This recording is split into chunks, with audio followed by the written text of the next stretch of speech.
Bien, excelente. Bueno, seguimos entonces, ¿sí? Como les decía, en cuanto a cómo estudiar anato, ¿sí? Mi recomendación es que en lo posible, ¿sí? Puedan hacerse, obviamente el tiempo en la semana, no se le tiene que dedicar tanto tiempo como uno imagina, a veces dedicarle 2 o 3 horas a la semana al tema, ¿sí? Y verlo previamente ayuda muchísimo, ¿sí?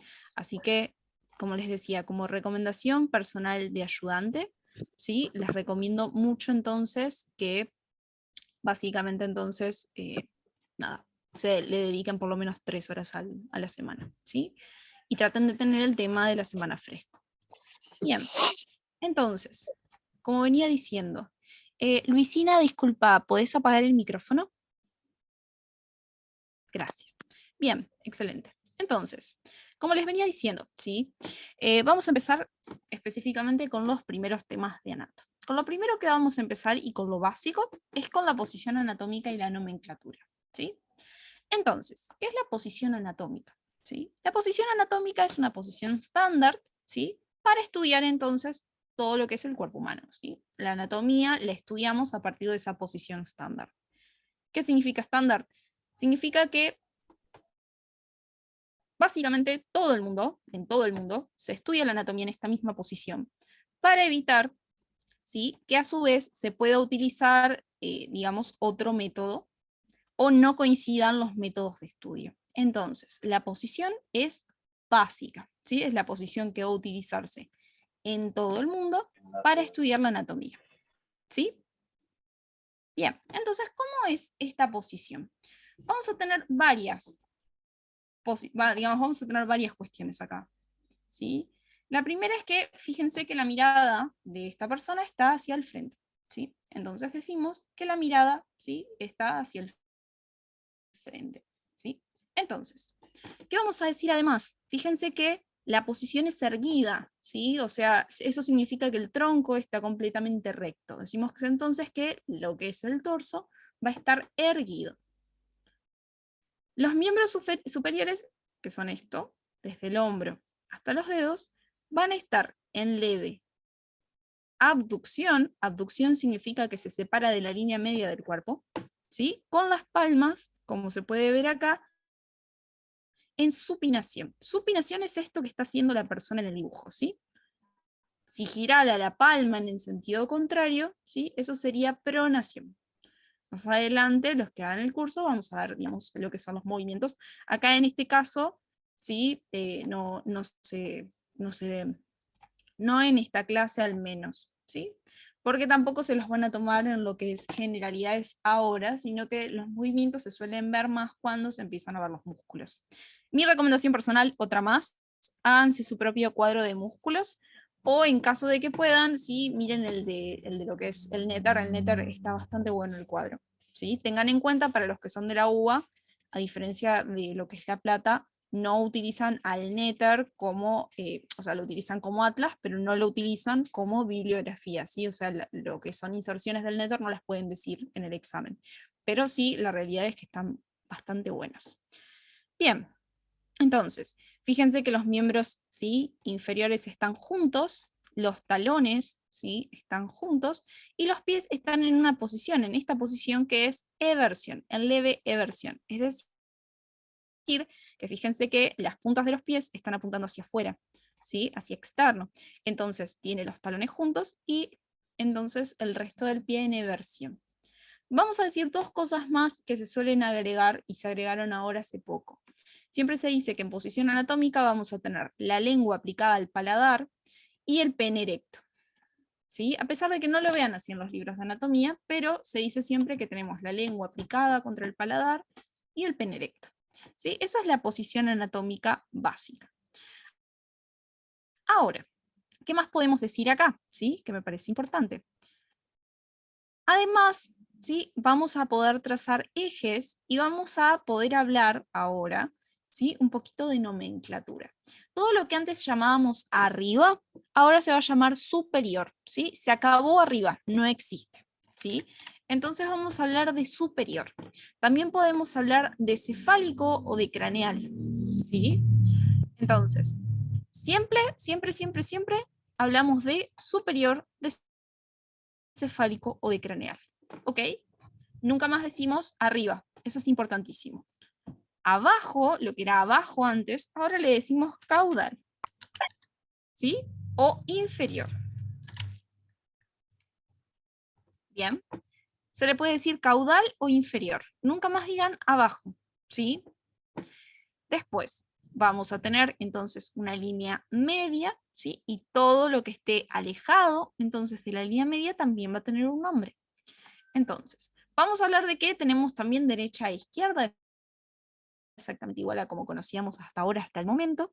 Todo lo que está acá en este caso que están viendo, por ejemplo, de la persona que está en este caso, ¿sí? Sería todo lo que es frontal o anterior, y la espalda, el dorso, ¿sí? La parte posterior del muslo, la parte posterior de las piernas, la parte posterior de la cabeza, eso sería todo dorsal o posterior. Acuérdense de dorsal por el dorso, ¿sí? De la espalda. Piensen en eso. Entonces, todo lo que vemos acá va a ser anterior, ¿sí? En posición anatómica, y lo que no estamos viendo, la otra parte de la persona, sería posterior, ¿sí? Hasta acá, ¿alguna duda, alguna consulta? ¿Ninguna duda? Ok. Entonces, recuerden que al costado tienen el chat, así que en cualquier momento me pueden frenar y me pueden preguntar. Bien, entonces, volviendo a la nomenclatura. Fíjense que acá tenemos el miembro superior que está compuesto por el hombro, el brazo, el codo, el antebrazo, la muñeca y la mano. Julio, todavía no vimos ejes y planos, así que no llega a eso, ¿sí? Ahora ya vamos a llegar a eso. Bien, entonces, como estaba diciendo acá, vamos a tener entonces hombro, brazo, codo, antebrazo, muñeca y mano. Lo que uno todo en conjunto antes decía brazo, en realidad se cuenta que el brazo es solamente este extremo, ¿sí? Solamente esta porción.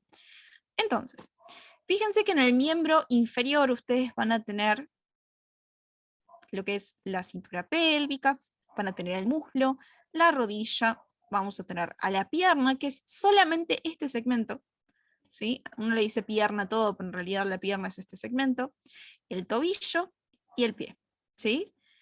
Entonces, esto es así. Todo lo que esté cerca de la raíz del miembro es de donde sale, ¿sí? Va a llamarse proximal, ¿sí? Y lo que está lejos se va a llamar distal, siempre lejos de la raíz del miembro. Ahora, siempre tienen que utilizar algo para compararlo, ¿sí? Nunca pueden decir está distal. O sea, siempre uno tiene que dar una referencia. Es como que yo diga, por ejemplo, no sé, esa calle, y yo diga, supongamos sobre una calle, y le esté dando una indicación a una persona y les diga, sí, puntualmente, supongamos, no sé, agarre y les diga directamente, bueno, esa calle está a la derecha. Y yo les digo, ¿a la derecha de qué? Ese es el asunto. Siempre hay que dar ¿sí? Una explicación y siempre hay que dar una referencia. Entonces, por ejemplo, podemos decir que la rodilla, ¿sí? Está proximal con respecto al pie. ¿Ven? El pie está más lejos y la rodilla está más cerca de lo que es la raíz del miembro. ¿Sí? Pero también podemos decir, por ejemplo, que la rodilla, que en este caso está distal con respecto al muslo. ¿Sí? ¿Por qué? Porque la rodilla ahora está más lejos de la raíz que el muslo. Por eso siempre tienen que haber dos cosas que ustedes comparen. ¿Sí? Bien, por eso hablamos siempre de próximo distal. ¿Sí? Lo que está cerca de la línea media del cuerpo es medial. ¿Sí? Bien, y lo que va a estar lejos, ¿sí? De la línea del cuerpo. Tengan en cuenta que medial, ¿sí? Y distal también se utilizan para la línea media del cuerpo, ¿sí? Eso lo van a ir viendo. Pero tengan en cuenta acá también que siempre tienen que utilizar una referencia, ¿sí? Es decir, por ejemplo, en este caso, el miembro superior está distal con respecto a la línea media del cuerpo, ¿sí? ¿Ok? Entonces, les pido porfa que apaguen los micrófonos, ¿sí? Bien, entonces, ahora sí vamos a la gran pregunta de los ejes, ¿sí? Entonces, respecto a la línea media, también podría llamarlo mi cuerpo derecho e izquierdo, pregunta Daniel. solamente, ahora lo vamos a ver, solamente si se pasa un plano justo que pasa por el medio, que se llama sagital, ¿sí? Bien, solamente eso. Acá no hablamos todavía de planos ni de ejes, no se me adelante. Pero todavía no hablamos de eso. ¿Sí? Bien. Igualmente, mi cuerpo derecho e izquierdo no es una nomenclatura, por lo menos de las que estábamos hablando, ¿sí? Porque mi cuerpo es una división, es como si vos cortaras una manzana por la mitad, es otra cosa, ¿sí? Entonces, vamos a hablar un poquito de los ejes y de los planos. Ahora, viene lo que nadie entendió leyendo, así que vamos a tratar de simplificarlo lo más que se pueda, ¿sí? Bueno, entonces, ¿qué es un eje? ¿Sí? Un eje va a ser la unión de dos puntos, siempre. ¿Sí? Siempre que ustedes tienen un eje une dos puntos en el espacio. ¿Sí? Entonces, por ejemplo, los puntos los acabamos de ver. ¿Sí?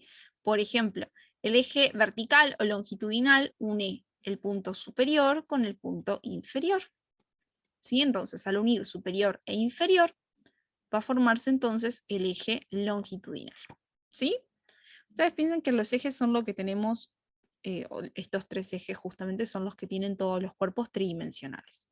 El eje antero-posterior une, ¿sí? Anterior con posterior. Bien. Ok. Y en el caso del eje transversal, une lateral derecho y lateral izquierdo. ¿Sí? Fíjense que une derecha con izquierda. ¿Sí? Entonces, ¿cuál es la diferencia? Los ejes, como les venía diciendo, ¿sí? Son la unión de dos puntos. Los planos, a su vez, son la unión de dos ejes. ¿Sí? Es así entonces. Tenemos los ejes, que son la unión de dos puntos, y los planos, que a su vez son la unión de dos ejes. ¿Sí? Un eje tiene una sola dimensión, los planos tienen dos dimensiones. ¿Sí? Entonces, para entender los planos, vamos a ver el siguiente dibujo. ¿Sí? ¿Cómo es la cuestión? Tenemos dos tipos de planos. Estos planos que están viendo acá, súper lindos, ¿sí? Son los planos de sección. ¿Ok? Los planos de sección lo que hacen en sí es cortar, ¿sí? Al cuerpo, en mitades. Siempre corta en mitades.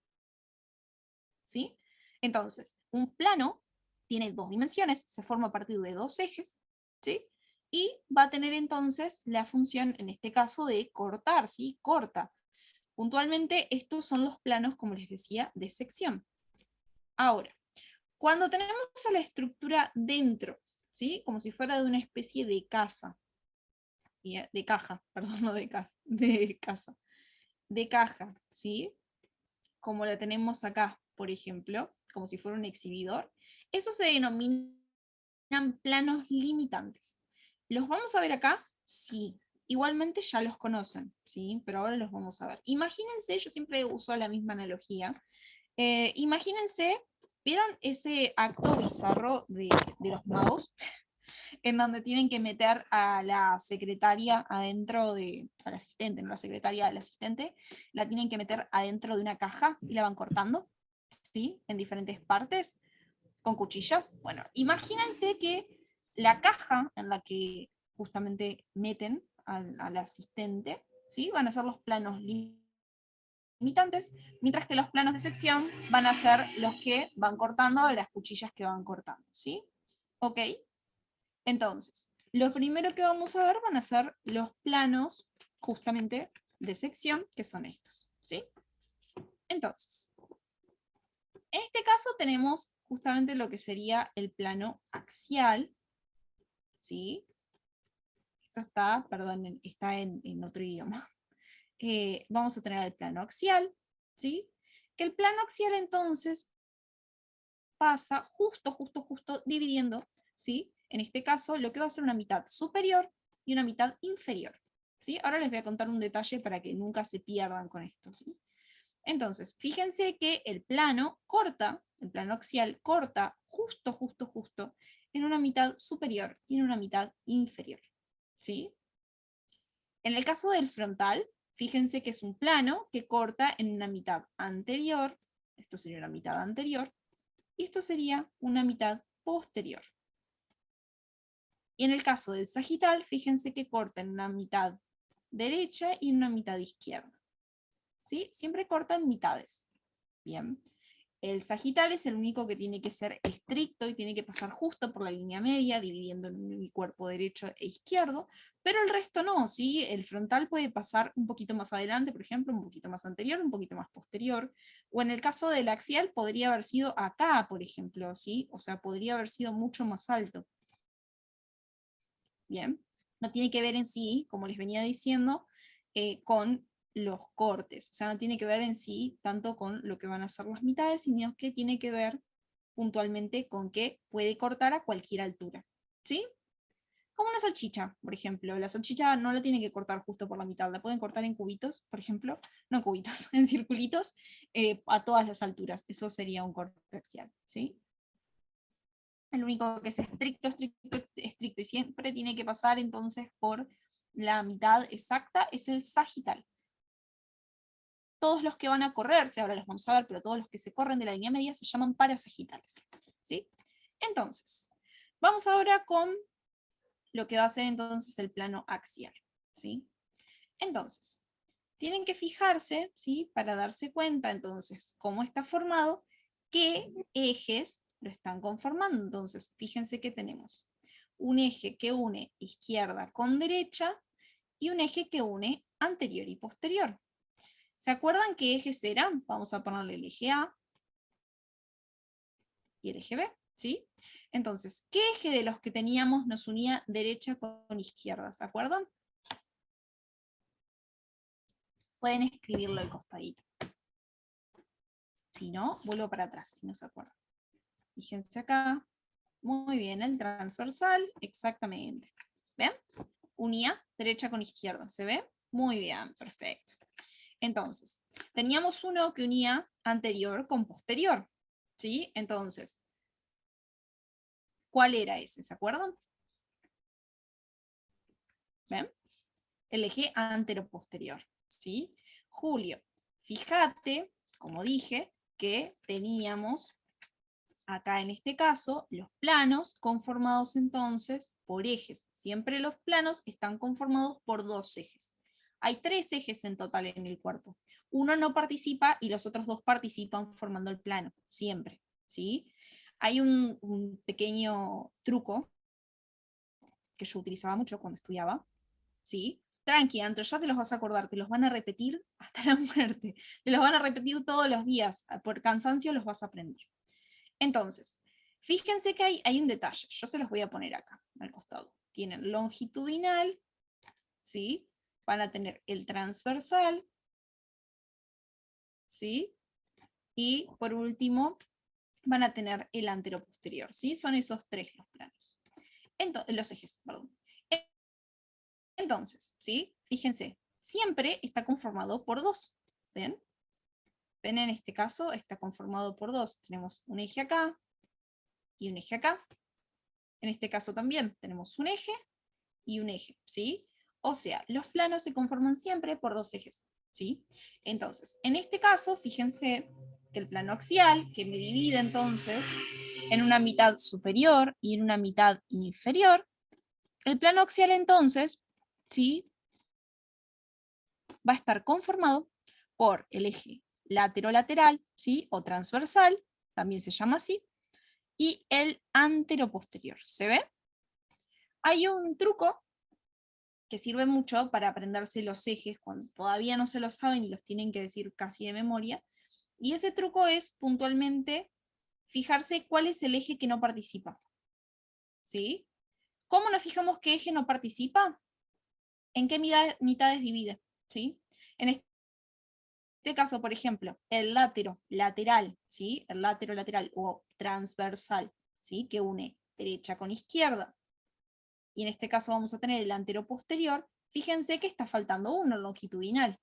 Y el longitudinal unía superior con inferior. ¿Se ve? Son las mitades justas en las que dividen. Entonces es mucho más fácil. Bien. Repito entonces el axial para los que no lo entendieron. El corte axial, ¿sí? Lo que va a ser el plano axial en sí, lo vamos a poner como si fuera esto una manzana. Yo siempre dibujo manzanas porque es mucho más fácil para entender. ¿Sí? Supongamos que ustedes tienen acá una manzana. ¿Sí? Bien, un morrón parece más que una manzana. Bien, y cortamos de la siguiente forma. ¿Sí? ¿Se entiende? Justo por la mitad. Justo por la mitad. ¿Bien? Es decir, que les va a quedar una mitad superior y una mitad inferior. ¿Sí? ¿Bien? Justo exactamente igual, como les decía, a cuando al asistente, el mago, le está cortando con la cuchilla por la mitad. ¿Ven? Que queda una mitad superior y una mitad inferior. ¿Sí? Entonces, como si cortaran justo una persona por la mitad. Tienen superior e inferior. Cada uno de los planos, ¿sí? Como tienen dos dimensiones, están conformados por dos ejes, ¿sí? Entonces siempre tienen que fijarse qué ejes conforman cada uno de los planos. Siempre van a tener dos, ¿ok? Bien. Entonces, tenemos, como les decía, lateral o, como les había dicho antes también, se le dice transversal, ¿sí? Y antero-posterior, que es este eje que tenemos acá. Los dos conforman el axial, que corta al cuerpo en una mitad superior y en una mitad inferior. ¿Sí? ¿Se entendió hasta ahí? Al plano axial también se le dice plano transversal, pero es un nombre bastante viejo, por eso yo les había dicho que, saquen estos nombres, porque está aparte en otro idioma. ¿Sí? ¿Se entendió, chiquis? Perfecto. Igualmente, si alguno no entiende, yo lo explico de vuelta, no hay problema, ¿sí? Entonces, el truco para saber cuáles conforman, siempre fíjense en eso, ¿sí? El truco está en fijarse qué mitades, ¿sí? ¿Qué mitades tenemos? Si tenemos superior e inferior, sabemos que si unimos superior con inferior, vamos a tener el eje longitudinal. Ese es el que falta, ¿se entiende? Siempre fíjense en las mitades, y en base a las mitades saben qué eje, digamos, falta. Eso hace que sepan que otros dos ejes tienen, ¿sí? O sea, es por una cuestión de descarte. Si a ustedes, ¿sí? En sí les falta uno, y siempre son dos, ¿sí? Pueden saber cuáles son los que tienen, ¿sí? ¿Alguien tiene el micrófono encendido? Voy a pedir, por favor, ahí lo desactive. Bien. Vamos a pasar entonces al frontal, ¿sí? También denominado coronal. Bien. Entonces, los dos son correctos los nombres. En el caso de lo que es el frontal o coronal, ¿sí? Plano, vamos a tener entonces acá, ¿sí? Brigitte, el plano que se dice transversal también se puede denominar horizontal. Sí, pero es un nombre viejísimo, te recomiendo que no lo digas, ¿sí? Quizás lo leíste en alguno de los libros y tenía algún tipo, digamos, de edición vieja. Les recomiendo mucho, altamente, que se compren ediciones nuevas. Vamos a tener entonces, como les decía, el frontal. En el caso del frontal, vamos a tener también dos ejes. Uno que une, ¿sí? Como pueden ver acá, ¿sí? Derecha e izquierda, y otro que une superior con inferior. Bien. ¿Cuál era el que unía derecha con izquierda? ¿Se acuerdan? ¿Se acuerdan? Teníamos el transversal, muy bien. O lateral, excelente, muy bien, chiquis. Bien, y acá tenemos otro que une superior con inferior. ¿Cuál era el que unía superior con inferior? Bien. Longitudinal, excelente. Entonces, fíjense que cortan una mitad anterior y posterior, y el eje que a ustedes les falta acá es el anteroposterior. ¿Se entiende? Entonces, siempre para saberse, o sea, para saber qué eje, ¿sí? Es el que les falta, que siempre es el perpendicular al plano. Siempre preguntan esto, después lo van a ir viendo bien cuando vean huesos y músculos, pero el eje perpendicular al plano siempre es el que, ¿sí? Está faltando. Y a ustedes también les da la pauta de qué ejes están formando el plano. Si esto es vital, anótenselo todo y ténganlo muy en cuenta, ¿sí? Porque se toma muchísimo y esto lo van a ver siempre. Entonces les recomiendo mucho que le presten mucha atención, ¿sí? Bien, entonces, en el caso, como les decía, del coronal o frontal, vamos a tener dos ejes, el lateral, ¿sí? O transversal, y el longitudinal. Eso va a hacer entonces que divida en una mitad anterior y posterior. Y en el caso del sagital, fíjense que tenemos acá, en este caso, un eje que une anterior con posterior, que ¿cuál sería? ¿Cuál sería ese? El que une anterior con posterior. ¿Se acuerdan? Bueno, es el anteroposterior, excelente. Muy bien. Y después tenemos entonces uno que une superior con inferior. Perdón que se los repita tanto, pero es para que les quede, ¿sí? El eje anteroposterior también se llama sagital o es nomenclatura vieja. No, el eje anteroposterior nunca se llama sagital. ¿Sí? Eso tenerlo en cuenta. Sagital es el plano. Acá está anotado con el plano. Este es el plano. ¿Sí? ¿Cuál era el eje que unía superior con inferior, chicos? ¿Se acuerdan?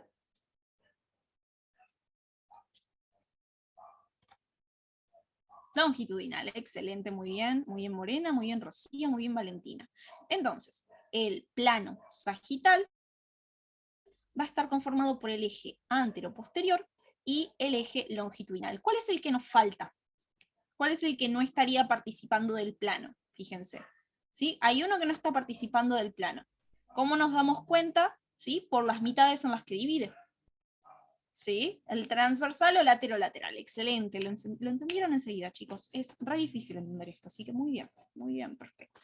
¿Sí? Entonces siempre acuérdense, planos tenemos siempre dos ejes participando, uno que no. El que no participa, ¿sí? Ese siempre se lo denomina el perpendicular al plano. Entonces el que no participa es perpendicular. ¿Sí? Bien. Eso después lo van a ver, pero para que lo sepan. ¿Sí? Buenísimo. Y después, por último, como les decía, tenemos los planos limitantes, que en realidad son como una caja. Imagínense una caja de remedios bien prismática, ¿sí? O una caja en la que tienen, no sé, atrapada una persona. La caja, por ejemplo, en la que el mago tiene atrapada al asistente, ¿sí? Imagínense algo así. Entonces, van a tener una tapa, ¿sí? Un piso, y van a tener paredes, 4. Entonces, las 4 paredes, ¿sí? Van a tener entonces justamente, ¿sí? Los mismos nombres que vimos hasta ahora, superior, o sea, van a tener los mismos nombres, anterior, posterior, lateral derecho, lateral izquierdo, superior e inferior. Los planos limitantes jamás se toman, pero es para que tengan en cuenta que encierran, por si les preguntan más que nada, la definición, un plano limitante encierra la estructura, ¿sí? Como una caja de Barbie. Imagínense la muñeca Barbie en la caja, ¿sí? Tiene una pared, la Barbie, que es superior, ¿sí? Un pisito, la caja, y después tiene 4 paredes alrededor, ¿sí? O sea, un techo, un piso y 4 paredes alrededor. Eso es un plano limitante, ¿sí? Cada uno de esos es un plano limitante. No se los toman, ¿sí? Pero para que lo sepan, porque la definición quizás se la pueden tomar. Bien. Claro, encierra, exactamente, me gusta esa definición, Danilo, muy bien. Encierra la estructura que ustedes quieren estudiar, ¿sí? O sea, por ejemplo, si quieren, si están estudiando el cuerpo humano, encierra esa estructura en puntualmente 6 paredes, ¿sí? Como si fuera meter la estructura en una caja. Eso es lo que hace un plano limitante, ¿sí? No los estudian, generalmente no se ven o no se utilizan los planos limitantes para casi nada, ¿sí? Pero para que tengan en cuenta, por si les dicen, la típica pregunta es, si tenemos, no sé, tenemos planos, por ejemplo, de sección, ¿qué otros planos existen? Siempre preguntan, y ustedes dicen planos limitantes que encierran la estructura en 6 paredes. Quedan súper bien, ¿sí? ¿Queda alguna duda con esto? ¿Quedó alguna duda? Excelente. Igualmente, si tienen dudas, mándalas, yo contesto todo. Bien, genial, chicos. Muy bien. Vamos a pasar entonces a los huesos. ¿Sí? Huesos es algo que se toma muchísimo, huesos y articulaciones. ¿Sí? Vamos a ver huesos nosotros, que se toma muchísimo. Más que nada, la clasificación se toma mucho, ¿sí? Pero también, por ejemplo, además de lo que es la clasificación, se suele tomar los tipos de huesos, ¿sí? Esto también se vuelve a ver en histología, para que lo tengan en cuenta. Entonces, ¿sí? ¿Qué vamos a tener acá en este caso? Vamos a tener entonces los huesos, ¿sí? Que como ustedes saben, o quizás no saben, son órganos, exactamente igual a como tienen un hígado, como tienen un intestino, o como tienen, no sé, un cerebro, ¿sí? Los huesos son órganos, están conformados por un tipo de tejido que se llama tejido conectivo, que después vamos a ver, que es un tejido conectivo que se denomina óseo, ¿sí? Y que básicamente conforma estas estructuras. Todas estas estructuras se encargan de la locomoción junto con los músculos. Y tienen que tener en cuenta que, de la misma forma ¿sí? Que ustedes tienen un órgano que si cortan sangre, los huesos tienen vasos, tienen nervios, tienen drenaje linfático, tienen un montón de cosas dentro, ¿sí? De hecho, a mí me ha tocado estar en varias cirugías y cuando cortan el hueso sangra, ¿sí? Del hueso sale sangre. De hecho, el hueso tiene nervios, por lo cual duele, ¿sí? Es algo que duele. Siempre se confunde la gente porque en realidad, por ejemplo, cuando ustedes van y ven, por ejemplo, huesos en un cementerio, los huesos que ustedes tienen por ahí, en realidad, ¿sí? Ahí lo que están viendo es la porción mineral, que es lo que le da, ¿sí? La dureza, todo lo que es orgánico, si pasaron el CBC o el curso de ingreso, en el caso de lo que es la UNLP, el examen de ingreso, ¿sí? Sabrán que básicamente hay en química siempre tenemos lo que es orgánico y lo que es inorgánico. En el caso de lo que es el hueso, el material duro que ustedes sienten, lo que le da la dureza al hueso, y lo que ustedes tienen ahora, si alguno tiene huesos, coméntenme al costadito si tienen los huesos ya, porque eso es buenísimo. Si no los tienen, después les voy a pasar una data para que usen un atlas virtual, ¿sí? ¿Articulaciones es muy tomado en UBA? Sí, Ale, sí, es muy, muy tomado, muy tomado. En los exámenes se toma muchísimo. Huesos igualmente sepan que generalmente pueden pedir en su cátedra de anato, van con un certificado, ¿sí? Piden un certificado, van al cementerio y pueden retirarlos. Después les explican cómo lavarlos. Si alguno tiene alguno que no lo lavó, en el grupo yo estoy ahí, así que les mando el instructivo de cómo lavarlos. Pero bueno, la cuestión es que de los huesos, en ese caso, para todas las universidades, Dani, porque generalmente les dan un certificado. Siempre en los cementerios les piden un certificado para ver, tipo para tener los huesos. ¿Sí? No tengo el correo de Milagros, después te consigo el de Chacarita porque me parece que ahí contestan. Bien, entonces, como les decía, ¿sí? Lo duro del hueso es la parte inorgánica, es la parte mineral. Eso está conformado entonces por lo que es fósforo y calcio. ¿Vieron la gente, por ejemplo, cuando tiene que consumir calcio? ¿Sí? Cuando les mandan a consumir lácteos, porque se están descalcificando. Bueno, es porque la parte dura, ¿sí? La parte inorgánica del hueso está conformada por lo que es calcio y fósforo. Después, todo el resto se llama osteoide, ¿sí? Se denomina entonces osteoide. Y justamente es toda la parte de colágeno, un montón de cosas que tienen ahí, ¿sí? Que es la parte que se pudre, ¿sí? Después queda solamente la parte inorgánica cuando la van a retirar en el cementerio.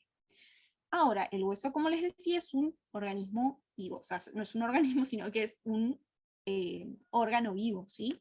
De hecho, siempre va a tener, y en algunos casos es bastante fácil de encontrar, en otros es muy difícil, tiene algo que se llama foramen nutricio.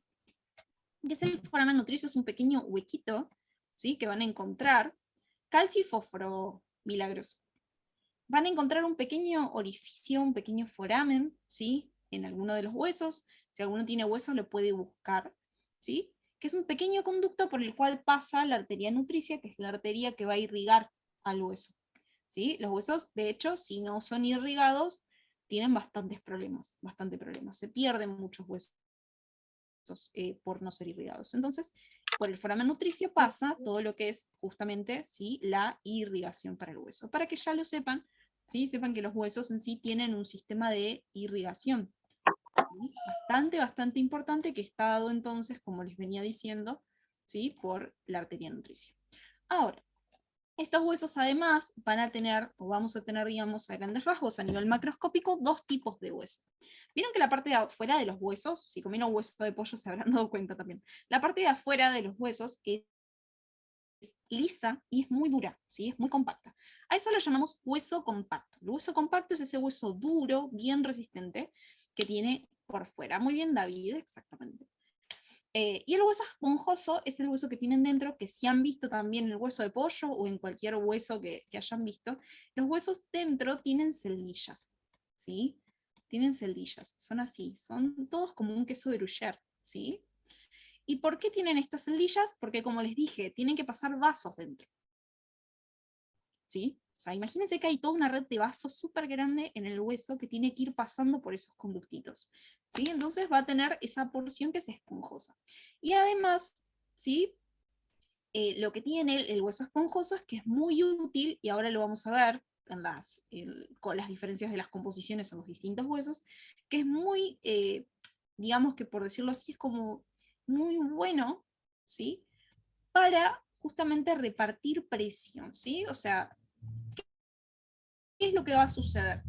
Si repartiéramos la presión en un solo punto, o sea, si la presión que se ejerce sobre el hueso se diera sobre un punto solo, ¿sí? Y fuera todo compacto, lo que pasaría es que el hueso se quebraría a la mitad, ¿sí? Entonces, en general, el hecho de que tenga las celdillas hace que cuando uno está ejerciendo presión, esta presión se distribuya en varios lugares, ¿sí?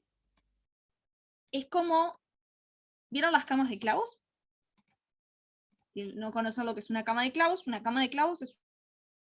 una cama en la que todos los clavos, básicamente todas las puntas de los clavos están apuntadas hacia arriba y hay un clavo al lado del otro. La persona se puede acostar y no le hace nada porque su peso, ¿sí?, sobre esa superficie está distribuido sobre cada una de las puntas de los clavos.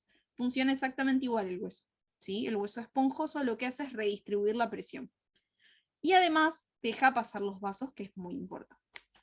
En base a los ejes que vimos antes, que ahora los vamos a aplicar, vamos a tener diferentes, entonces, tipos de hueso. Vamos a tener acá, en este caso, al hueso largo, al hueso plano, al hueso corto. Vamos a tener después otra clasificación que van a ser sesamoideos e irregulares. En el caso de los huesos largos, ¿sí?, lo que va a predominar entonces, siempre, como les dice el nombre, ¿sí?, va a ser el eje longitudinal. Predomina el largo por sobre el ancho y el espesor. ¿Sí? Entonces, yo siempre digo que el hueso largo es como un fibrón, ¿sí? Es largo, pero fíjense que el ancho del fibrón, ¿sí?, y la profundidad del fibrón son prácticamente iguales. ¿Sí? Son prácticamente iguales. ¿Bien? ¿Ok? Eso por un lado, entonces. Ahora, ¿sí?, como les decía, la idea es hueso largo, siempre tienen que saber que va a tener entonces un mayor largo que ancho y profundidad. Eso es lo que a ustedes les va a decir que es un hueso largo. Además, los huesos largos se caracterizan porque tienen dos extremos, a los cuales vamos a llamar entonces epífisis proximal y distal, ¿sí? Esto es proximal y esto es distal. La proximal, como vimos antes, es la que está más cerca de la raíz del miembro, la distal es la que está más lejos. Vamos a tener acá en este caso, ¿sí?, las metáfisis y toda esta porción en el medio, que fíjense que es cilíndrica, es lo que llamamos diáfisis. ¿Sí? Bien, entonces las metáfisis unen lo que van a hacer entonces tanto la epífisis proximal como la epífisis distal. Es como la parte intermedia, ¿sí? O sea, es la parte intermedia entre justamente lo que va a ser epífisis y diáfisis. ¿Sí? Y además, los huesos largos se caracterizan, claro, epífisis los extremos, diáfisis al medio, y lo que une epífisis y diáfisis va a ser la metáfisis en el medio. Ahora, dentro, ¿sí?, apófisis es otra cosa, Dana. Apófisis es un accidente óseo, ¿sí? Es otra cosa, lo van a ver después. Maxi, ¿cómo saber dónde empieza y hasta dónde llega la metáfisis? Es estimado, no es que tengas un accidente, digamos, o algo que te marca dónde termina. Lo calculas a ojo, ¿sí? Más o menos. Calculas que acá termina, ¿ven? Y acá empieza la diáfisis, ¿sí? Pero es a ojo. Entonces, van a ver que en el caso del hueso largo, vamos a tener en el centro además, ¿sí? De hecho, si tienen algún fémur y justo se les quebró, lo van a ver. En el centro vamos a tener entonces una cavidad que es la cavidad medular. ¿Por qué? Porque los huesos, ¿sí?, los huesos largos van a tener siempre médula. ¿Sí? Bien. Beatriz, vamos a tener la diáfisis acá en el centro. ¿Sí? Es la parte tubular central. La epífisis son los extremos y la metáfisis lo que une una diáfisis con una epífisis. ¿Sí? Exacto. Entonces, David, sí, médula ósea, exactamente. ¿Sí? De hecho, cuando ustedes van a donar médula, la gente siempre piensa que cuando escuchan donar médula, piensan que hablan de la médula que está dentro de las vértebras, y no, en realidad se refieren a esto, médula ósea. ¿Sí? La médula ósea, de hecho, tiene todos los componentes para lo que va a ser entonces generar las células, tanto lo que van a ser los glóbulos rojos, como los glóbulos blancos, como las plaquetas, ¿sí? Todo lo necesario para la eritropoyesis está ahí. En anato no lo tienen que ver, lo van a ver en histo, mucho más adelante, ¿sí?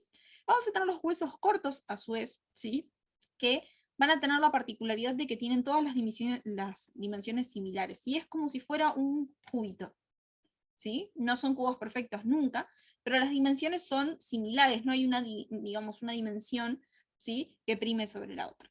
Estos se van a encontrar en los miembros. ¿Y por qué destaco esto? Porque soportan peso, súper bien soportan peso, ¿sí? Entonces, su función más que nada es soportar peso y presión, ¿sí? Entonces van a tener todas las dimensiones bastante similares. En el caso del hueso plano, imagínenselo como cuando hablamos de una TV plana, ¿sí? ¿Qué tenemos en una TV plana? Un alto y un ancho, ¿sí? Bastante importantes, pero la pantalla plana, ¿sí?, es plana porque el eje antero-posterior es pequeño, ¿sí? O sea, no tiene mucha profundidad.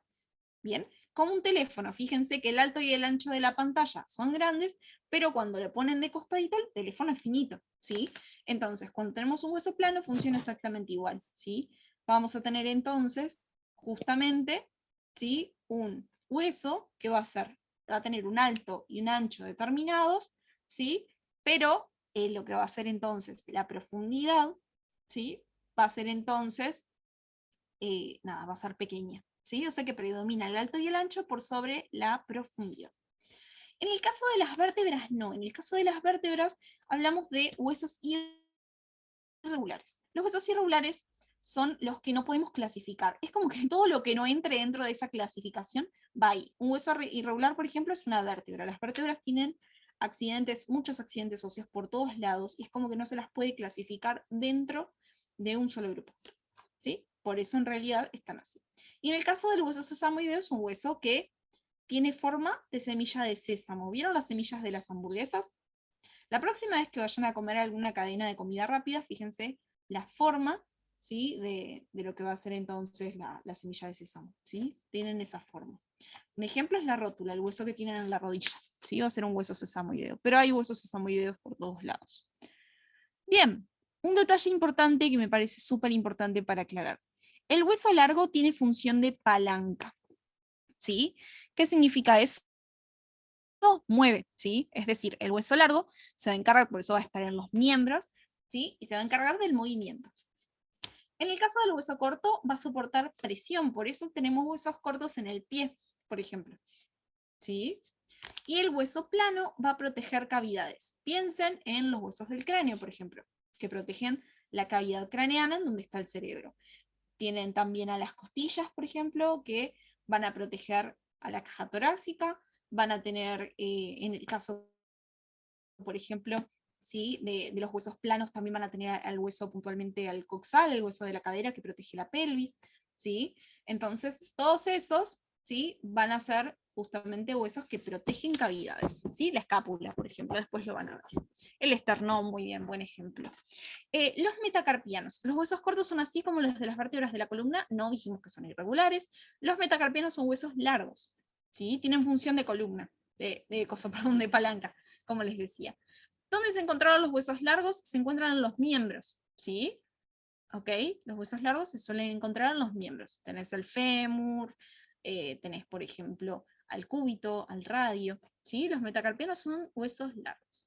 La escápula es un hueso plano y los irregulares son los que no podemos clasificar dentro de ninguna, ¿sí?, de ninguna clasificación de las que vimos. Por ejemplo, les doy un ejemplo para que entiendan por qué. La vértebra, ¿sí?, no se puede clasificar porque como la ven es irregular, no puede entrar dentro de estos grupos, pero además porque tiene las tres funciones. Funciona como palanca en conjunto con las otras vértebras porque permite el movimiento del dorso, ¿sí? Eso les permite estirarse hacia atrás y hacia adelante, en flexión y extensión, ¿sí?, como cuando hacen yoga. Protege cavidades porque acá adentro está la médula espinal, ¿sí? Y además resiste presión porque soporta toda la columna de peso del cuerpo, ¿sí? Entonces es como que no puede ser, tiene todas las funciones. Un ejemplo de hueso corto, los huesos del carpo, los huesitos que tienen en la mano, ¿sí? Una falange también sería un hueso largo, exacto. Bien, buenísimo, ¿se entendió? ¿Quedó alguna duda? La ¿Ninguna duda? clavícula, ¿Cómo? la clavícula, ¿qué sería? La clavícula es un hueso largo. Sí. estuvo mucho en discusión terrible, digamos discusión, ¿sí? Porque se pelean todas las cátedras por eso, pero es un hueso largo. Sesamoideo, ejemplo, lo dije, la rótula.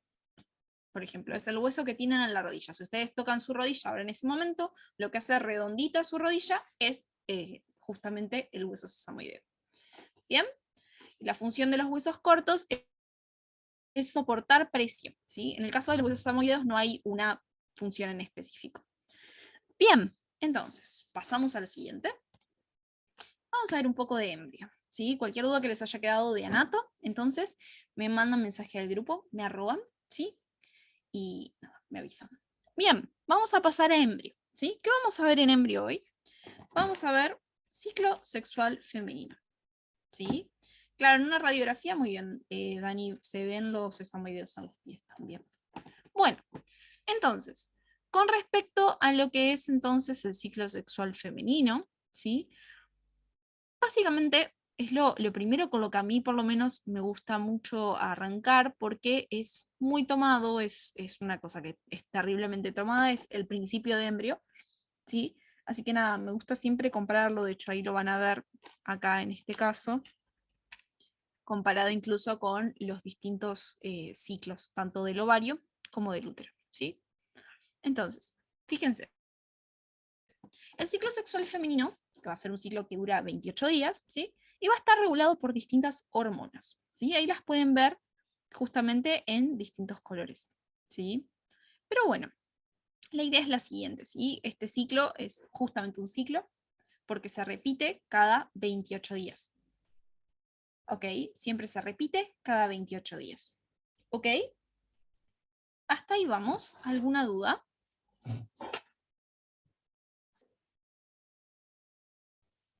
¿Ninguna duda? ¿Todo ok? Perfecto. Bien, entonces, como les venía diciendo, ¿sí? Vamos a tener, ¿sí? Estas 4 hormonas, hay más hormonas, pero estas 4 son las principales, que van a regular el ciclo, ¿sí? Entonces, fíjense que tenemos algunas hormonas que aparecen del día primero, digamos, todas tienen un nivel basal, que esto me parece importantísimo rescatarlo, y es que fíjense que no arrancan del cero, siempre hay un poquito, ¿sí? A eso se le dice nivel basal. O sea que ustedes ahí tienen un poquito de hormona. No es que desaparece, la hormona no desaparece ni va a empezar desde cero, ¿sí? Siempre tiene un nivel basal. Entonces, tenemos la hormona folículo estimulante, nivel basal, Brigitte. Basal. ¿Cómo definiría el nivel basal? Nivel basal. ¿Cómo? ¿Cómo lo definiría? No, en realidad el nivel basal es el nivel mínimo que van a tener acá de la hormona. ¿Ven? El nivel basal es el nivel a partir del cual arrancamos, ¿sí? Entonces, básicamente ustedes fíjense que acá en este caso no arrancan de cero, sino que siempre tienen un nivel basal acá. Es como que siempre de base tienen un nivel. O sea, nunca la hormona cae al punto de estar en cero, siempre está, ¿sí? Entonces, volviendo acá a este caso, vamos a tener entonces a la hormona FSH, también denominada folículo estimulante, y a la hormona LH, que se llama luteinizante. ¿Sí? Entonces, FSH, folículo estimulante, LH, luteinizante. ¿Sí? Ok, buenísimo. Entonces, vamos a tener además progesterona y estrógenos. ¿Sí? Esos son dos viejos conocidos. Entonces, en el caso del FSH, fíjense que el pico mayor, hace un pequeño pico acá, pero el pico mayor lo hace el día 14. ¿Sí? Establecemos siempre en el ciclo el día 14 como el día de la ovulación. ¿Sí? El día 1, entonces, o el día 0, en realidad debería ser acá, va a ser el día de la menstruación. ¿Sí? Luteinizante, exactamente. ¿Sí? Entonces, marcamos el día 14 como el día de la ovulación y el día 0 como el día de la menstruación, ¿sí? Bien, por eso siempre, ustedes van a ver después en gineco, se le pregunta para saber la fecha, para saber la posibilidad de embarazo, ¿sí? Siempre se pregunta la fecha de última menstruación, porque a partir de ahí, siempre del primer día que menstruaron, ¿sí? Se cuentan 14 días y se sabe la fecha de ovulación. Siempre, siempre esos 14 días se respetan. Después el resto puede variar, pero esos 14 días siempre, siempre, siempre se respetan. ¿Ok? Ahí vamos. Bien, buenísimo. Entonces, ¿sí? Igualmente si tienen dudas, me van preguntando. Vamos a tener entonces distintas hormonas. En el caso de la folículo estimulante y la luteinizante, las dos van a ser sintetizadas por el hipotálamo. ¿Sí? Bien. Perdón, por la hipófisis. No por el hipotálamo, por la hipófisis. Y en el caso de la progesterona y los estrógenos, van a ser sintetizados entonces por el ovario. ¿Sí? Ahora vamos a ver específicamente por una parte. Fíjense entonces, que me parece un detalle importante, que el pico de progesterona se está dando después del día 14. ¿Ven? Y en el caso de estrógenos vamos a tener dos picos. Uno acá, cerca del día 14, que va en aumento, si se fijan, desde lo que era el día 0 hasta el día 14, o sea que empieza a repuntar. Y en el caso de la progesterona, fíjense que la progesterona solamente tiene un nivel una vez que alcanzó el día 14. Fíjense que a partir del día 14 empieza a generar y después decae. ¿Sí? ¿Alguna duda hasta acá? ¿No? FSH, LH están sintetizadas por la hipófisis. Muy bien. Entonces, ahora, ¿cómo es la cuestión? Puntualmente estas cuatro hormonas van a regular el ciclo sexual. El ciclo sexual femenino, recuerden que contempla tanto el ciclo ovárico, ¿sí? O sea, lo que está pasando en el ovario, ¿sí? Como justamente lo que es el ciclo del útero, ¿sí? El ciclo puntualmente que ahora vamos a ver, ¿sí? A ver, repito, para los que no lo escucharon.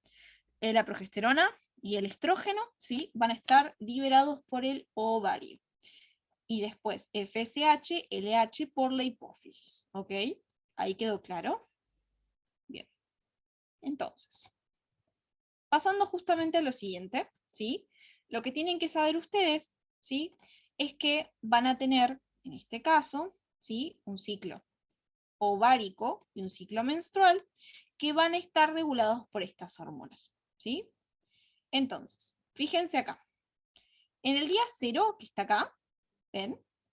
Acá empieza toda esta etapa, en el caso de lo que va a ser el útero, que va a ser la etapa menstrual. A ver, la etapa menstrual o isquémica en el útero puede durar 5 días, 3 días, puede durar 7, puede durar 2 semanas. Es diferente para cada mujer, es diferente, ¿sí? No es que hay una fecha estimada. Hay muchas personas que tardan muchísimo tiempo, que pasan mucho tiempo menstruando, y personas que pasan menos tiempo menstruando. ¿Sí? Eso es muy relativo. Lo que pasa, lo único que pasa y que pueden saber seguro es que cuentan acá la fecha de menstruación, cuentan 14 días y se produce la ovulación. ¿Ven? Eso siempre lo cuentan. Entonces, hay un detalle. Si pudiéramos dividir en el cuadrito que veíamos antes, veríamos que nuestro ciclo estaría acá, ¿sí? Entre esto, ¿sí? Y esto. Milagros. Las personas que no menstruan por meses es por otras cuestiones, ¿sí? Va a ser por otras cuestiones que tienen que ver con la regulación hormonal, con el cortisol y con el estrés. No aplica acá, digamos, pero lo vas a aprender, créeme que después te lo van a enseñar. Bien, entonces, Daniel, la gonadotrofina coriónica humana se ve en fecundación y eso empieza después de que pasa una semana aproximadamente después de lo que es la fecundación, ¿sí? Pero eso no es de TTP, digamos, ¿sí? Así que gonadotrofina coriónica humana, eso ya es de las clases, digamos. Esto puntualmente es ciclo sexual. Bien. De hecho, eso lo sintetiza el embrión, entonces acá en realidad todavía no tenemos embrión.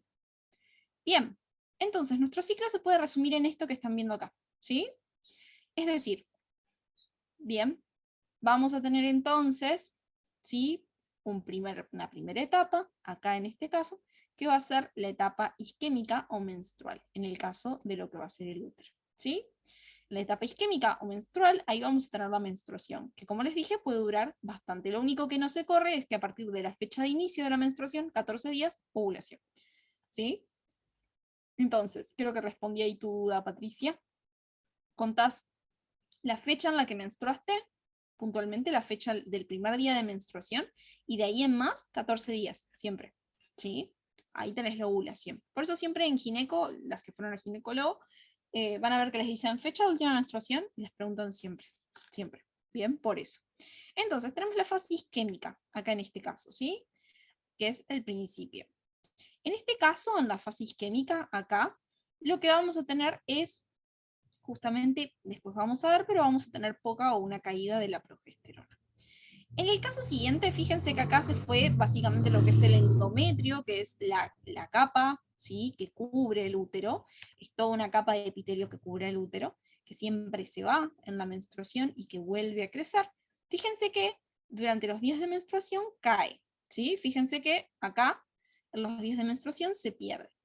Pero a partir entonces del final de la menstruación, hasta el día 14, empieza a crecer, ¿sí? A esa etapa se la llama proliferativa. O sea, hasta acá es proliferativa.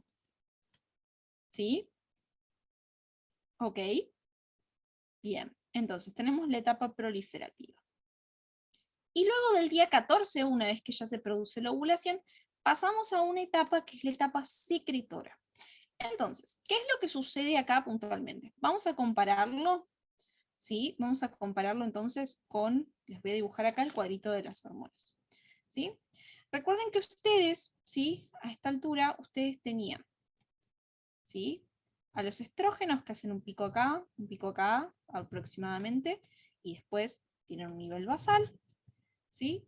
Y vamos a tener acá en este caso a los estrógenos, vamos a marcar el día 14 acá, a la misma altura, vamos a tener a los estrógenos, perdón, a la progesterona, que a partir de acá crece y después decae, ¿sí?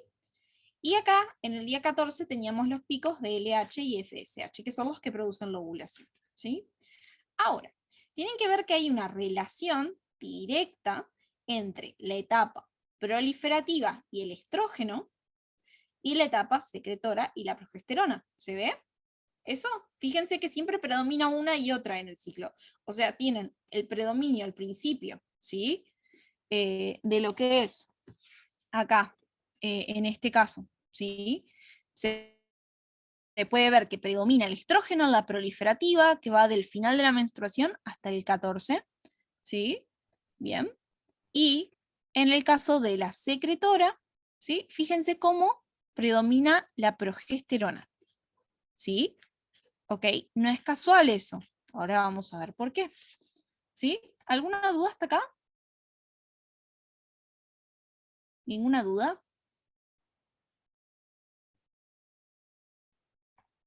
Bien, en el día 14 hace parte de la fase proliferativa, es como un intermedio, o sea, es como el límite el día 14 entre una fase y la otra, ¿sí? Se termina el día 14 la proliferativa y arranca la fase secretora, ¿sí? Repito entonces, Rocío, qué predomina en cada etapa. En el caso de la proliferativa predomina el estrógeno, ¿ves? Es lo rosado. Y en el caso de la secretora predomina, ¿ves? Como ves acá, que repunta y hace como una especie de pico, ¿sí? Predomina entonces lo que va a ser la progesterona en la etapa secretora. Entonces, ¿qué pasa en cada una? ¿Sí? Puntualmente en la fase isquémica, acá, ¿sí? Lo que pasa, ¿sí? Al principio, es que hay poca progesterona. La progesterona mantiene básicamente lo que va a ser ese alto gigante de endometrio que ustedes tienen, ¿sí? Lo mantiene. O sea, mantiene todo este tejido vivito, ¿sí? No digan vivito en el examen, pero lo mantiene alto, feliz, contento e irrigado, ¿sí? La progesterona se encarga de que la sangre llegue al tejido y que el tejido, ¿sí? Tenga, digamos, irrigación sanguínea y pueda crecer. De eso se encarga la progesterona. Ahora, si la progesterona cae, después, una vez que cae, eso produce la menstruación, ¿se entiende? Porque como se mantenía alto gracias a la irrigación, y la irrigación, digamos que la da justamente o la estimula la progesterona y estimula la generación de nutrientes y un montón de cosas. Si yo corto eso, ¿sí? ¡Pum! Lo corto, chau, se viene abajo, ¿sí? Es como que yo agarre a una persona, no sé, y le corte las arterias de la mano. Y claramente la mano va a perder irrigación. Bueno, se va a morir la persona, ¿no? Pero supongamos que puedo mantener la hemorragia, pero ya no le llegue irrigación a una parte de un tejido vivo. Chau, adiós. Justamente se vuelve isquémico, se cae, se necrosa y se muere. Bien, David, una consulta. ¿Qué tipo de tejido es? Esto es epitelio, ¿sí? Es epitelial no queratinizado, exacto. Entonces, ¿sí? En la etapa proliferativa empieza a crecer de vuelta, por eso tenemos a lo que va a ser el estrógeno, ¿sí? Entonces empieza a crecer. Crece, crece, crece, crece, crece, crece, crece. Y en el caso de la etapa secretora, lo que sucede entonces es que empieza a volverse, digamos, mucho más secretor. ¿Cómo dice la palabra? Vamos a tener un montón de arterias que van a estar bien tortuosas, eso quiere decir que las arterias se ponen como así, en vez de ser arterias rectas, se espiralan todos, de hecho se les dice arterias espiraladas, ¿sí? Vamos a tener glándulas tortuosas o en forma de serrucho, se les dice glándulas en serrucho, eso es muy, muy, muy importante, ¿sí? Glándulas en serrucho. Y vamos a tener entonces un epitelio muy alto que ya se recuperó de la menstruación y que además es muy secretor, ¿sí? Es muy secretor, ¿bien? O sea, secreta mucho glucógeno, tiene unas glándulas llenas de glucógeno y tiene muchas arterias. Todo eso, todas esas arterias bancan al tejido, ¿sí? ¿Se entiende? O sea, son las que hacen que el tejido se mantenga alto. Si cortamos esa progesterona, que es lo que sucede acá, después van a ver cuando vean en algún momento en la clase, ¿sí? ¿Por qué? Lo que tienen que tener en cuenta entonces es que la progesterona era la que mantenía ese tejido. Si la progesterona cae, el tejido cae. Y volvemos a empezar el ciclo. ¿Sí? ¿Ok?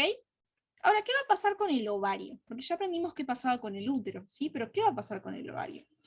En el caso del ovario, ¿sí? El ovario siempre tiene muchos folículos. Estos folículos son estructuras que tienen dentro, ¿sí?, las células que van a generar los gametos. Los gametos son las células sexuales, ¿sí?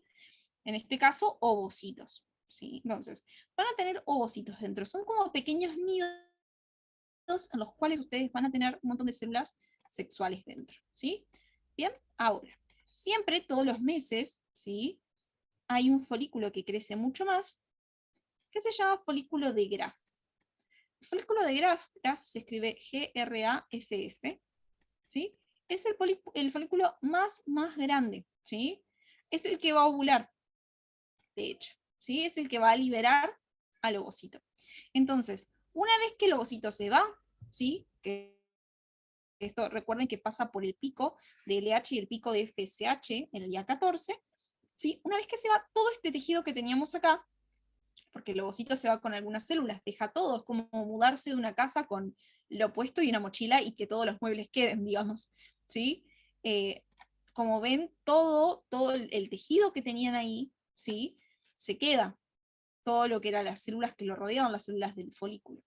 Entonces, la hormona luteinizante, además, todo este sector, ¿sí?, que son las células que abandonó el ovocito, porque el ovocito se fue y quedaron dentro del ovario, ¿sí?, tienen receptores para LH, ¿sí? Entonces, los receptores de LH hacen que además cambie de color, se vuelva amarillo por las secreciones, ¿sí?, y se convierta en el cuerpo lúteo, ¿sí? Esto en el día 14. El cuerpo lúteo secreta progesterona. Eso es lo que explica por qué la progesterona se genera a partir del día 14, ¿sí? Porque antes no teníamos cuerpo lúteo. El cuerpo lúteo también lo van a leer en los libros como cuerpo amarillo, ¿sí? ¿Se entendió? Lo repito, Rocío, tranqui. Ustedes tienen, ¿sí?, al ovocito del folículo de Graf, que se libera, ¿sí? Se libera, sale, pum. Pero deja todo el resto de las células que lo rodeaban, que eran las del folículo, ¿sí? Entonces, resulta que viene el LH, digamos, lo que es la hormona LH, y transforma a las células que quedaron acá, en este caso, ¿sí?, las transforma en cuerpo lúteo o cuerpo amarillo, ¿sí? Entonces, ¿qué hace este cuerpo lúteo o cuerpo amarillo? Lo que hace es, puntualmente, secretar progesterona. Pero ya no está el ovocito, ¿se entiende? El ovocito se fue y se fue al útero. Se fue a las trompas, en realidad, de falopio. Pero en el ovario queda este cuerpo lúteo que genera progesterona. Por eso, a partir del día 14, ustedes tienen progesterona, ¿sí? ¿Ven? Que acá se genera. Fíjense cómo se forma acá. Se va formando. ¿Ven? Se libera y una vez que se libera se transforma en cuerpo lúteo. El cuerpo lúteo, si no recibe, después van a ver una señal muy específica que recibe cuando se produce la fecundación y cuando se produce la implantación, o sea, cuando hay un embrión. Si no hay un embrión, se pierde ¿sí? Y pasa a llamarse cuerpo albicans, ¿sí? Con B larga. Pasa a llamarse cuerpo albicans y digamos que se vuelve atrésico, o sea que se vuelve como tejido cicatricial y se pierde, ya está. Eso es lo que produce que se caiga la progesterona. Al final del ciclo, cuando ya no hubo fecundación, ¿sí? El cuerpo lúteo deja de existir y pasa a ser cuerpo albicans. Eso hace que la progesterona caiga. ¿Sí? ¿Ok? ¿Ninguna duda hasta acá? ¿Dudas? No, perfecto. Bien, ok, espero que se haya entendido eso porque es súper importante. Y ahora sí, esto es lo mismo, es la misma comparación, ¿ven? ¿Ver las arterias como les había dicho? ¿Ven cómo están? Y las glándulas en serrucho. Bien. Entonces, vamos con histología, que ya es el último tema, y ya se pueden ir a descansar. Lo que vamos a ver hoy en histología van a ser las técnicas, ¿sí? ¿Qué son las técnicas entonces? Las técnicas van a ser, dentro de lo que va a ser obviamente la técnica histológica, van a ser las formas de colorear, que es lo más importante que tienen que ver hoy, incluso más que microscopía, ¿sí? Básicamente van a ser las formas de coloración que vamos a poder darle a los tejidos. Cuando ustedes vayan a ver los preparados histológicos en el microscopio, van a ver que son láminas muy, muy finitas de tejido. ¿Sí? Alguien cortó con un instrumento que se llama microtomo, no lo anoten, eso no es importante, después lo van a ver, ¿sí? Pero cortó con un microtomo, que es un instrumento que corta láminas muy, muy finitas, ¿sí? Lo procesó, lo puso en un portaobjetos, que es ese pequeño cuito, ¿sí? O esa pequeña lámina en realidad de vidrio, en donde está, ¿sí? Y ustedes lo pueden ver a través del microscopio. Ahora, ¿podemos ver todo a través del microscopio? El problema es que no, ¿sí? Algunas estructuras, o sea, si ustedes agarraran y pasaran directamente por el microscopio un pedacito de un tejido, ¿sí? Y le pasaran luz a través, no distinguirían las células, ¿sí? Las células no se distinguirían. Entonces, en el caso de las técnicas histológicas, lo que se hace es aplicar una técnica, ¿sí? De coloración para que podamos ver las distintas estructuras, los distintos tejidos, ¿sí? Estoy tocando el botón equivocado, era un poquito más adelante. Entonces, en el caso de coloración, que me parece muy importante, que es lo que ustedes tienen que saber, ¿sí? Van a tener entonces la oportunidad de poder distinguir, ¿sí? Las estructuras de las células, las estructuras más importantes, y para que puedan justamente ver, ¿sí?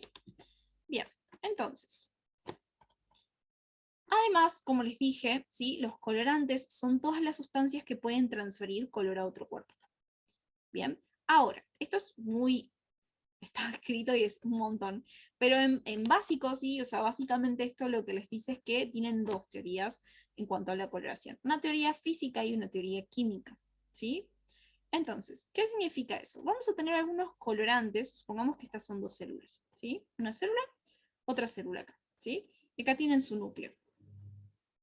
Vamos a tener colorantes que actúan de forma física y colorantes que actúan de forma química. Un colorante que actúa de forma física ingresa a los espacios intracelulares, ¿ven? Y los llena. Eso es lo que hace, ¿sí? Ingresa al espacio. ¿Vieron? Como si yo metiera en una jarra transparente jugo de naranja. La jarra se ve naranja, pero porque la jarra es transparente, no es el color de la jarra, ¿sí? ¿Ok?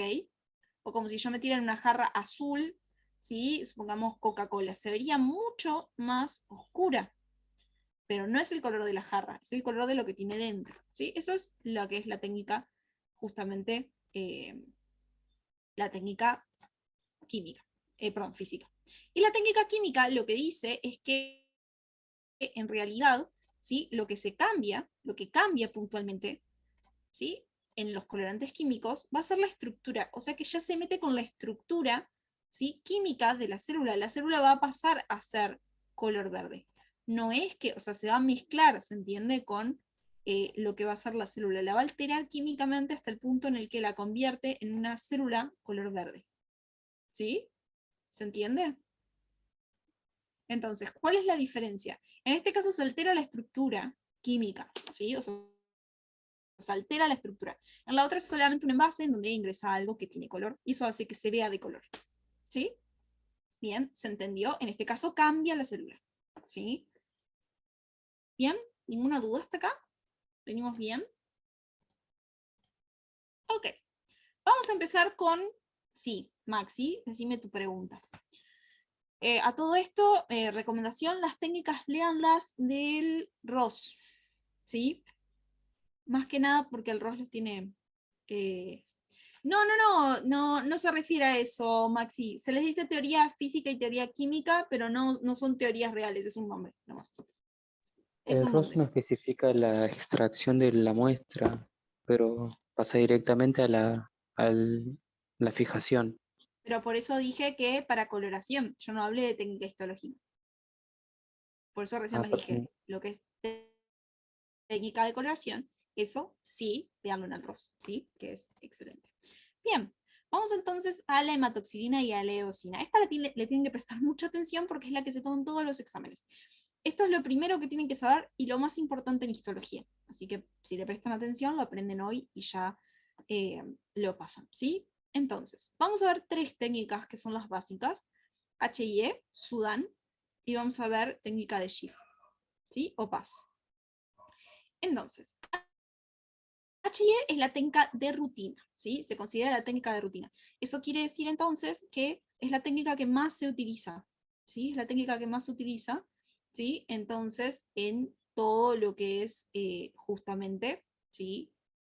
La histología. La técnica de tinción de Gram de bacterias, no, eso es de Microlau, te estás adelantando como 3 años. Tranqui. Acá no la vas a ver a la técnica de Gram, ¿sí? Porque no entra dentro, nada, no entra dentro de lo que se da acá, ¿sí? Entonces, como venía diciendo, en el caso de lo que es HIE, ¿sí? De hematoxilina y eosina, vamos a tener entonces una técnica de rutina que significa que es la técnica que más se utiliza. Casi todos los preparados que ustedes ven, incluso combinado, porque a veces pasa, por ejemplo, que se combina con PAS, ¿sí? Pero van a tener, ¿sí? Histología, cosas, perdón, van a tener, como les venía diciendo, ¿sí? HIE, siempre tienen HIE. La base de HIE de la técnica de hematoxilina y eosina va a ser la tinción por cargas, ¿sí? ¿A qué me refiero con esto?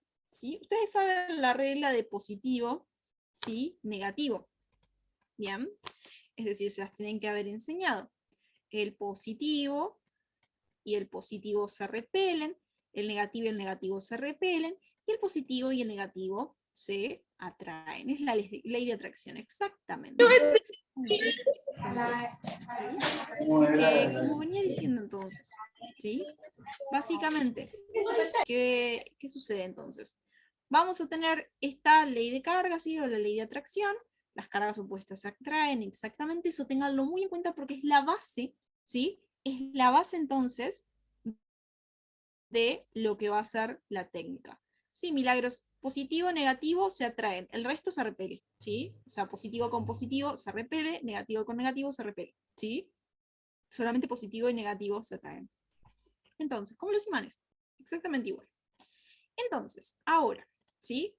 HI se basa en eso, ¿bien? En que si ustedes tienen un colorante que tiene carga negativa, lo va a ser atraído por cosas positivas. En el caso de que tengan justamente un colorante que sea positivo, que tenga carga positiva, como bien dice ahí Araceli, ¿sí? La hematoxilina, que en realidad ahora vamos a ver que en realidad no es un colorante básico en sí, no es un colorante básico. Ahora lo vamos a ver por qué, pero no es un colorante básico. Pero supongamos que es para la práctica ahora es un colorante con carga positiva, va a traer cosas que tengan cargas negativas, ¿sí? O sea, va a ir y va a buscar lo contrario. Entonces, vamos a tener dos pequeñas moléculas acá, ¿sí? Vamos a tener una molécula a la cual vamos a llamar entonces eosina, ¿sí? La eosina entonces, que la vamos a poner acá, ¿sí? La eosina tiene una carga neta negativa, ¿sí? ¿Ok? Tiene una carga neta negativa, es un colorante ácido, ¿sí? Entonces, como tiene una carga neta negativa, ¿qué estructuras va a buscar? ¿Qué cargas van a tener? ¿Por qué carga se va a ver atraído? Positivas, exactamente. Muy bien. Entonces, va a buscar tejidos que tengan cargas positivas, ¿sí? Por eso decimos que los tejidos que va a ir a buscar tienen características de base o son básicos, pero son acidófilos. Ahora, ¿que sean acidófilos significa que sean ácidos? No. ¿Sí? Acidófilo significa que se siente atraído por lo ácido, o sea, por colorantes ácidos. ¿Sí? Esto va a teñirse muy rosado, muy intenso, de color rosa bien intenso, ¿sí? Y las estructuras que generalmente se tiñen con eosina van a ser, por ejemplo, las proteínas, las mitocondrias, todo lo que es fibras, matriz extracelular, todo lo que ven ahí que no son núcleos, ¿sí? El citoplasma, muy bien, porque tiene muchas proteínas, se va a teñir todo con eosina, ¿sí? Bien. Acidofilos, ¿sí? Con F. Bien. Entonces, eso en el caso, claro, los gránulos de simógeno, en el caso entonces de lo que va a ser justamente la eosina. Ahora, la hematoxilina, que es lo que van a ver en violeta, ¿sí? Es un colorante que es básico, ¿sí? La hematoxilina es un colorante que es básico, por lo cual decimos que tiene una carga neta positiva. Ahora, en realidad, no, ¿sí? Resulta que el problema de la hematoxilina es que la hematoxilina sola no tiene una carga, entonces se le agrega algo que se llama mordiente, ¿sí? Eso ténganlo en cuenta. En la práctica decimos que tiene una carga positiva. Basófilos, no bacidófilos, ¿sí? Basófilos. Ahora lo vamos a ver eso. Decimos que tiene una carga neta positiva, pero en realidad la hematoxilina no. Tiene como un adaptador, ¿sí? Que es el mordiente, que el mordiente es una estructura que se le une a la hematoxilina y que tiene una carga neta positiva. Es como agregarle la carga neta positiva que no tiene, ¿sí? Entonces, eso se llama mordiente, ¿sí? Entonces, a lo que es la hematoxilina se le agrega un mordiente. Ahora, ¿qué cargas va a tener entonces el tejido, ¿sí? Que va a tener atracción por los colorantes básicos? Muy bien, negativas. Excelente. Excelente. Muy bien. Muy bien. ¿Sí? Ese mordiente, alguna sustancia. El mordiente es una molécula que se le agrega. ¿Sí? Por ahora ni te lo cuestiones porque no te lo van a preguntar nunca. Acidófilo. ¿Sí? Se escribe acidófilo. No acidofílico. Acidófilo. ¿Sí? Bien, entonces, yendo a esto, tiene cargas negativas, ¿sí? ¿Ok? No es acidófilo, es basófilo. Este tejido es basófilo, se siente atraído por colorantes que son básicos, ¿sí? Entonces, recapitulando todo, ¿sí? Tenemos un colorante ácido que es la eosina. Los tejidos que son básicos, o las estructuras en realidad que son básicas, van a verse atraídas por la eosina porque tiene la carga contraria. Entonces, el tejido se dice que es acidófilo, ¿sí? ¿Qué significa acidófilo? Que se ve atraído por las cargas negativas de una sustancia. Pero eso no significa que sea ácido, ¿se entiende? Esto es como que yo diga, no sé, me gusta el chocolate, ¿sí? ¿Eso me convierte a mí en un chocolate? No, me gusta el chocolate. Entonces, que este tejido le gusten los colorantes ácidos no hace que sea ácido, son básicos, pero en realidad les gustan, ¿sí? O se sienten atraídos por los colorantes ácidos, ¿se entiende? Es como en este caso, ¿sí? Los tejidos son tejidos, o las estructuras son estructuras que son ácidas, ¿sí? Pero que se sienten atraídas por un colorante básico, por lo cual son basófilos. ¿Sí? ¿Dudas hasta acá? ¿Se entendió? Perfecto. Bien, entonces, ¿sí?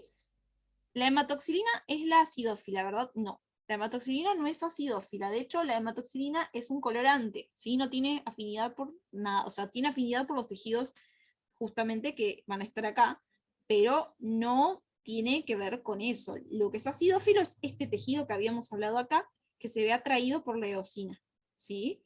Acordate que es todo lo que termina en filo, fila, es atracción, ¿sí? Entonces, puntualmente, si es acidófilo, significa entonces que se ve atraído por los colorantes ácidos, ¿sí? ¿Ok? Entonces, este tejido, por ejemplo, tiene cargas positivas, pero es acidófilo porque se ve atraído, ¿sí? ¿Ok? Como te dije, ¿sí? Con el ejemplo del chocolate. Es lo mismo, o sea, si vos decís, a mí me gusta el chocolate, ¿sos un chocolate por eso? No, te gusta el chocolate, ¿ok? En este caso, el tejido se ve atraído por colorantes, justamente, ¿sí? Ácidos. ¿Eso significa que es ácido? No, es básico, pero se siente atraído por colorantes ácidos. Por eso decimos que es acidófilo. En el caso de la hematoxilina es un colorante básico, porque tiene carga positiva hasta ahí, porque en realidad necesita un mordiente, ¿sí? Pero lo tomamos entre comillas como colorante básico, y el tejido por el cual se ve atraído ahí, ¿sí? O el tejido al que le atraen los colorantes básicos, va a ser un tejido que va a ser basófilo, porque tiene cargas negativas y se siente atraído por las cargas positivas, ¿sí? El mordiente de Maxi era lo que hoy dije que se le agregaba la hematoxilina, porque la hematoxilina sola no tiene carga. Se le agrega el mordiente, que es como un adaptador, ¿sí? Ok, entonces, el colorante hematoxilina es básico. El tejido, ¿sí? Justamente que se ve atraído, ¿sí? Por el cual se ve atraído, tiene cargas negativas. No, se llama mordiente, Daniel. Tiene cargas negativas, por lo cual es un tejido o es una estructura que es ácida, ¿sí? Pero que sin embargo, pues, a pesar de que es ácida, ¿sí? Va a ser basófila porque se ve atraída, ¿sí? Por este colorante.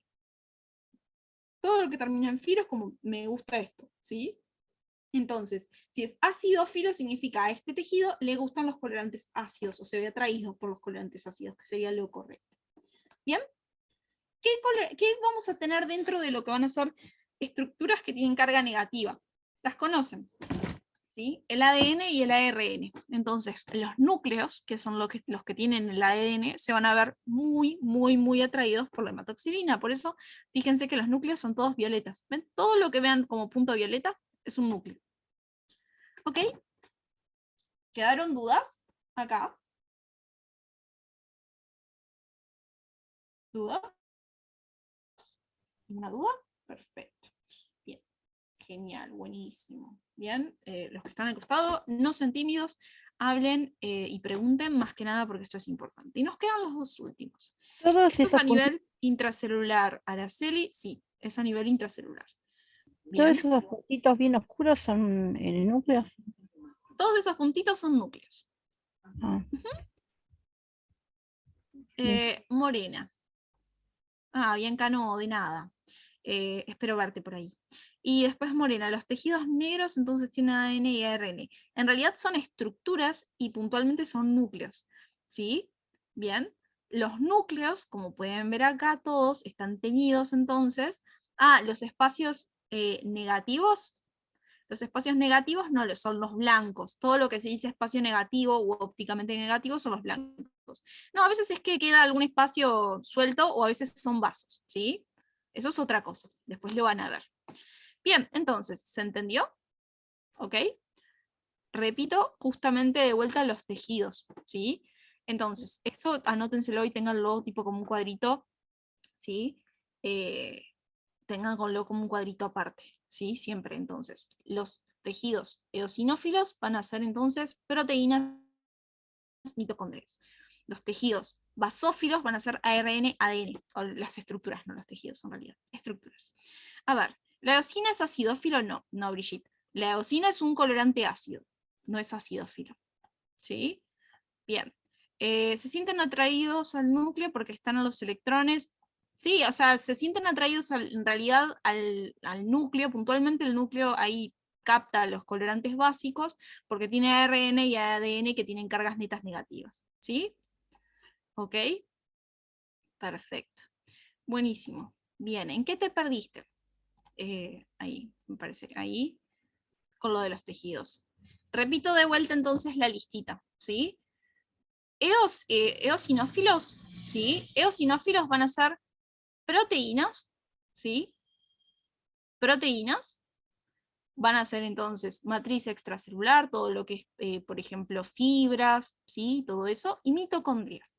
Del lado de los basófilos, o sea, los que se ven entonces violeta, que van a ser ADN y ARN, vamos a tener, por ejemplo, a los núcleos y a los ribosomas. Todo lo que tenga ADN y ARN, ¿sí? ¿Por qué? Porque son ácidos, ¿sí? Muy bien, tienen cargas netas negativas, por lo cual se ven atraídos por los colorantes que tienen carga positiva. ¿Sí? ¿Quedó claro? ¿Tienen todos anotado qué y qué? Por si les preguntan, bueno, dame un ejemplo de un tejido que sea eosinófilo. Pum, tiran proteínas enseguida. ¿Bien? Genial, buenísimo entonces. Entonces, en base a esto que acabamos de ver, ¿qué les parece? ¿Qué tipo de método les parece que es? ¿Físico o químico? ¿Ya, físico o químico? Es químico, excelente, muy bien, muy bien. Perfecto, ¿sí? Buenísimo. Entonces, bueno, esto es lo mismo que les acabo de decir. Y acá tenemos entonces lo que va a ser Sudán, ¿sí? Vamos a ver los dos últimos, ¿sí? Los dos últimos tejidos, que, digamos, las dos últimas tinciones, perdonen, que tenemos, que son Sudán y la técnica de paz. Entonces, en el caso de Sudán, ¿sí? Es un colorante que puede venir tanto en su versión negra como en su versión roja, acá. Como pueden ver, este Sudán rojo es el que más van a escuchar en Pato. Y es una técnica que es física. Esto se las digo yo porque es bastante complicada, ¿sí? Es una técnica que es física. ¿Qué pasa? El Sudán es un colorante que es liposoluble, eso significa que en realidad es soluble en lípidos. Y en este caso lo que estamos viendo acá en esta microfotografía son adipocitos. Los adipocitos son estructuras que están repletas de lípidos, tienen gotas de lípidos por todas partes. Entonces, este colorante ingresa y se, digamos, mezcla con lo que va a ser los lípidos ahí, es soluble en lípidos, como por ejemplo cuando ustedes agarran y tiran un sobrecito de jugo Tang en el agua, ¿sí? Bien, entonces, eso es lo que sucede, es un método que en realidad es físico, ¿sí? Es un método físico. Entonces, Sudán nos sirve para detectar lípidos, ¿sí? Todo lo que sea lípidos, por eso sirve mucho para los adipocitos, ¿sí?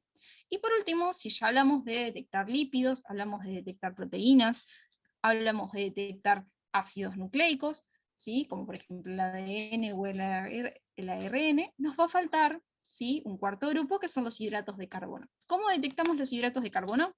Por la última técnica que vamos a ver hoy, que es la técnica de paz, ¿sí? Entonces, ¿qué hace paz? ¿Sí? Esto supongamos que lo voy a dar con un ejemplo que siempre me sirve, ¿sí? Supongamos que ustedes están con un amigo en un shopping, ¿sí? Vieron que todos tenemos un amigo que siempre se pierde en los shoppings. Ustedes están con dos amigos ahí en el shopping, no pueden encontrar justo a uno de los amigos, ustedes tienen uno de sus amigos al lado y otro está perdido por ahí.